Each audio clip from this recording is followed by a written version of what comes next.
Magandang araw mga kaibigan. Pag-usapan natin yung speech ni Senator Amy sa kanyang proclamation kung saan pinasalamatan niya si dating Pangulong Rodrigo Roa Duterte, pati si BP Inday Sara. Kailang ang kapatid niyang presidente hindi man lang niya binanggit. Ano bang ibig sabihin nun?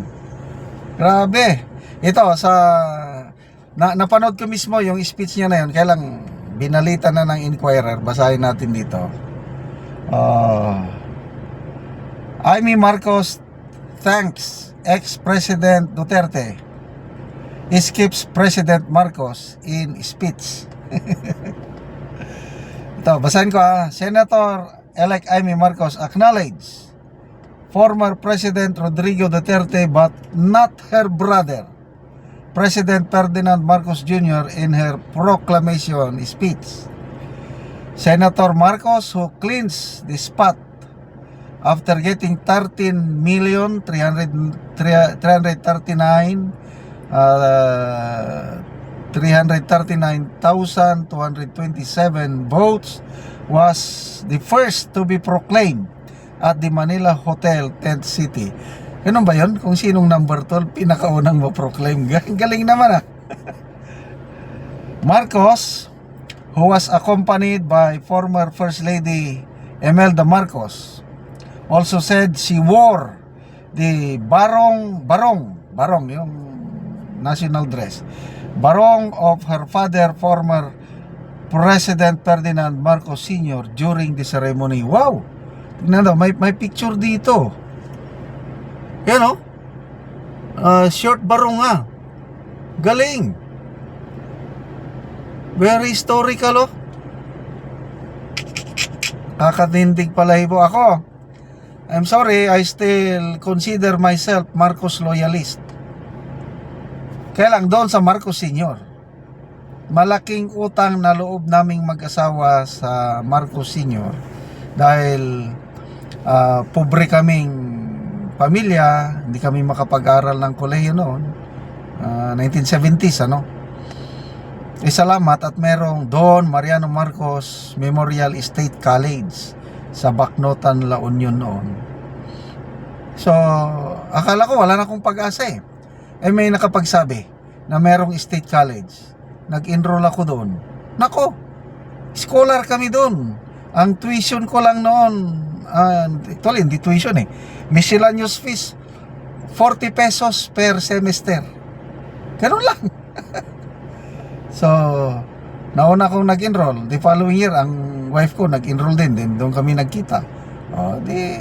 Produkto kami ng Marcos Sr. Kaya I'm still a Marcos loyalist, but for senior only. Junior, wala na, nabudol. Tumulong ako to the best of my ability na ikampanya ang Marcos Jr. Kaya akala ko like father like son. Kaya lang wala. So ngayon, kikita natin ang tunay na Marcos Sr. Itong si Senator Amy. Kaya nanindig ang aking balahibo na tuwa na ang isinuot niyang barong, nandito, saan na ba yung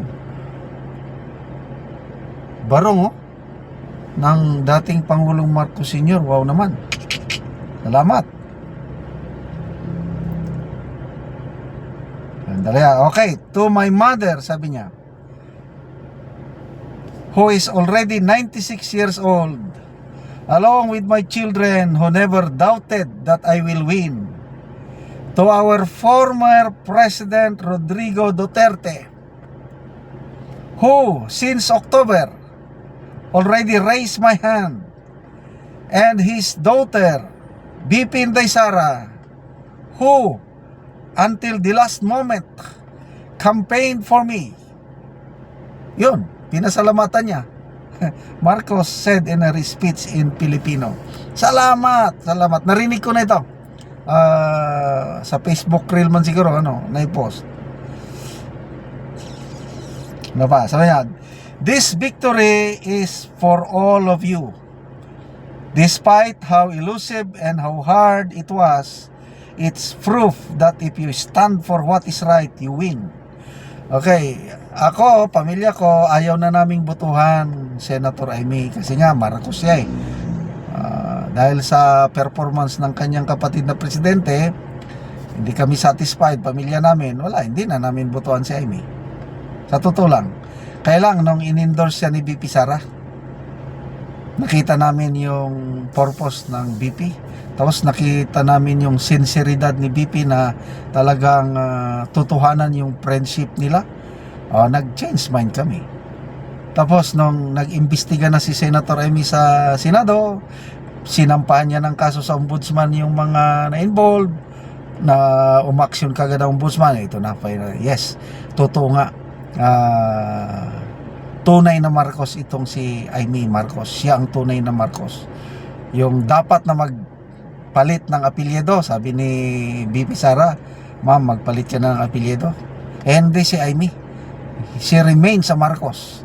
May Marcos loyalist na sumulat kay BP Sara. Tama, BP Sara ba yun?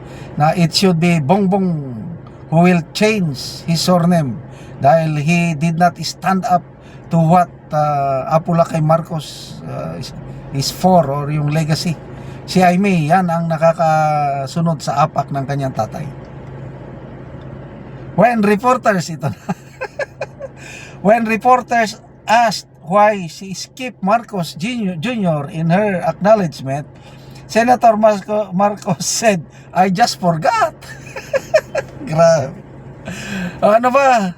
Talaga bang na-forgot lang o sinadyang hindi na isama? Alam nyo nang sagot. Grabe, ang pinakamatinding pahayag ni Senator Amy laban sa kanyang kapatid, although hindi pa masyado ito calculated pa. Yung sabi niya, ang gobyernong ito ay hindi na Marcos. Ang gobyernong ito ay Romualdez and Araneta. Wow. Iyon na, yung malaking sampal sa mukha ba? I don't know how do you call it. Dahil nakakahiya yun. Anong ibig sabihin? Ang presidente hindi siyang nagpapatakbo. Sinong nagpapatakbo? Kung i-analyze nyo ang statement ni Senator Amy, Marcos, Romualdez and Araneta ang nagpapatakbo. So, nakalimutan lang niya talaga na hindi banggitin ang pangalan ng kapatid niya o talagang sinadyang kalimutan. Masakit yun, di ba? I don't know kung anong reaksyon ng presidente o ano ang sasabihin na naman ni Yusek Claire Castro pag tanungin ni Eden Santos na Madam sa Yusek, ano bang comment ng Presidente Marcos, bakit hindi siya pinasalamatan ni Senator Amy? Ano kayang sagot ni Auntie Claire? Abangan natin, hindi ko pa na-monitor. Okay, mabuhay ka Senator Amy Marcos. Okay, salamat mga kaibigan sa inyong pagsubaybay sa ating channel. Nakakatulong kayo ng malaki sa Tribong Talandig dahil ang sweldo natin sa channel na ito is pantulong natin sa tribo. Namimigay tayo ng libreng yero at pako para ma-repair ang sira-sirang bahay ng Talandig. Panoorin nyo ang video na ito. Mauna po ni ang balay niya pangayo og tabang katungod kay kawayan lang ang iyang atop o dugay na pod niya iyang atop og gatuluan.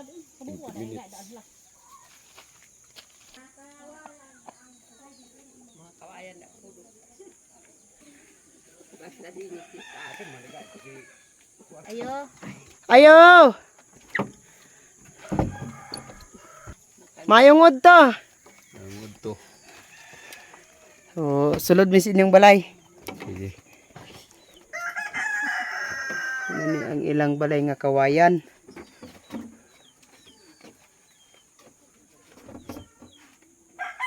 Nga dugay na gid kaayo. Og karon na kuan naman gyud ang inyong balay kanang kawayan ra ug gatuluan na kanang nguha na ka og kahoy kay matagaan na mo og gero, lansang, pako, plinsin. Agyod mi. Oo.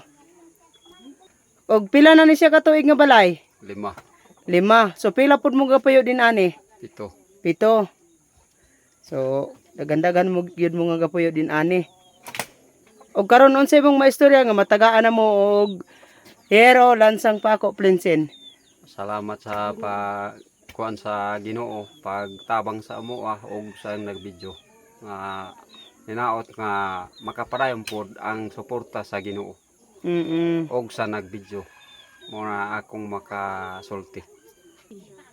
Padayon ang pagtabang sa pagsuporta sa Ginoo, panalangin og sa nagbidyo sa amo mga dagan nga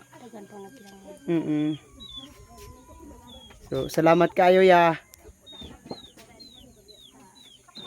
salamat kaayo sa pagtabang. Oo.